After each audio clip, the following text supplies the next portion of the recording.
Hello ASPPA, this is Brian Graff, ASPPA CEO. I just want to give you guys a little take on what I think is going to be happening with the election. A lot of people have been asking, so I'm here to tell you at least what I think. And obviously Governor Romney's been doing, has had some pitfalls, some things happen, some of them self-inflicted, and things aren't looking too great, particularly this latest video of him speaking at a fundraiser in Boca Raton.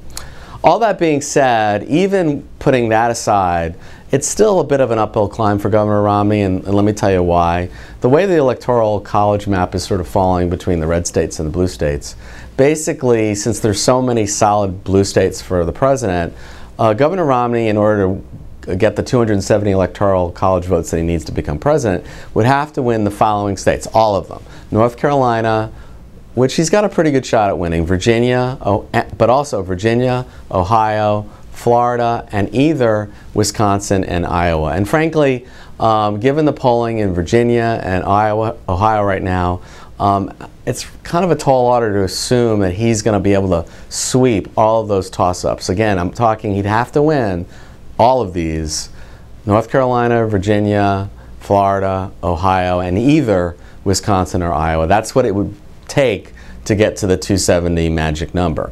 So, right now when people are saying, what am I expecting for what's going to happen on November 7th, I'm predicting a status quo election. What that means is that, I do think that President Obama will be reelected, at least at this point. I do think that the Senate will continue under Democratic control, but with a much closer margin.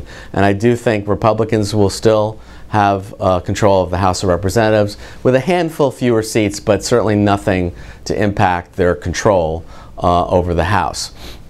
Now, on the presidential election, obviously, 7 weeks between now and November 7th is a very long time. Even 4 weeks, even 3 weeks in presidential politics or any election politics can change things. And certainly, there's 3 debates coming up, and frankly, those debates are for President Obama to lose. There's really, he's got the advantage right now, but he could stumble. If he says something that's perceived very negatively by folks broadly, that could have an impact. But right now, as I see it, I think given the way the states are lining up, that, as I said, Governor Romney has a bit of a challenge, and I would predict right now that President Obama will get reelected. On the Senate side, there's some very close races as well. There's several toss-up races. Connecticut could go Republican. The race in Massachusetts between Senator Brown and Elizabeth Warren is very close. There's a number of other very tight races in Montana. Senator Tester, who's running for reelection, is winning by a very small, in terms of polling, a very small percentage. Less than 1%, clearly within the margin of error.